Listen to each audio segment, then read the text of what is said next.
টানা ছুটিতে রাঙামাটি পর্যটন কেন্দ্রগুলোতে পর্যটকদের এখন উপচে পড়া ভিড়। পুরো শহর এখন পর্যটকদের পদচারণায় মুখর। নগর জীবনের ক্লান্তি দূর করতে পাহাড়ি এই জনপদে ভিড় করা এসব পর্যটকরা রাঙামাটির অপার সৌন্দর্যে মুগ্ধ। ঘুরতে আসা পর্যটকদের বিনোদনের প্রধান আকর্ষণ ছিল কাপ্তাই হ্রদ ও পাহাড়ের নৈসর্গিক সৌন্দর্য।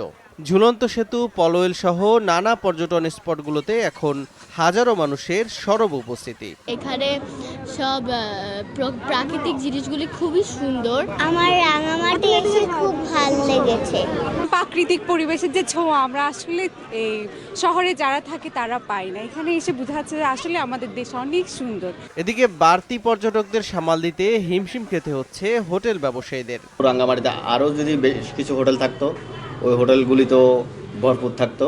নেক্সটও যদি এরকম টুরিস্ট আসে তাহলে আমরা বিগত দিনের ক্ষতিগুলো পুষিয়ে নিতে পারবো। পর্যটকের আগমনে বিকিকিনি বেড়ে যাওয়ায় খুশি ক্ষুদ্র ব্যবসায়ীরাও। আমাদের বেচা বিক্রিও খুব ভালো হচ্ছে।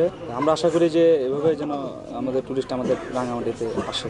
পর্যটকরা যাতে নির্বিঘ্নে পর্যটন স্পটে ঘোরাঘুরি করতে পারে তার জন্য ট্যুরিস্ট পুলিশ কাজ করছে।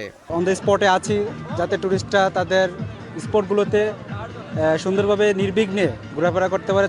আগামী 28শে ফেব্রুয়ারি পর্যন্ত পর্যটন কর্পোরেশনের সব রুম বুকিং রয়েছে বলে জানিয়েছেন পর্যটন কর্পোরেশনের ব্যবস্থাপক। সবকিছু আবহাওয়া ঠিক থাকলে তাহলে আমাদের কোনো অসুবিধা হবে না। আশা করছি গতবারের চাইতে সব অঙ্কে আমরা সীমা অতিক্রম করতে পারবো। প্রতি বছর রাঙামাটি জেলায় 5 লাখ পর্যটকের আগমন ঘটলেও গত 3 দিনে লক্ষাধিক পর্যটকের আগমন হয়েছে বলে জানিয়েছে পর্যটন কর্পোরেশন।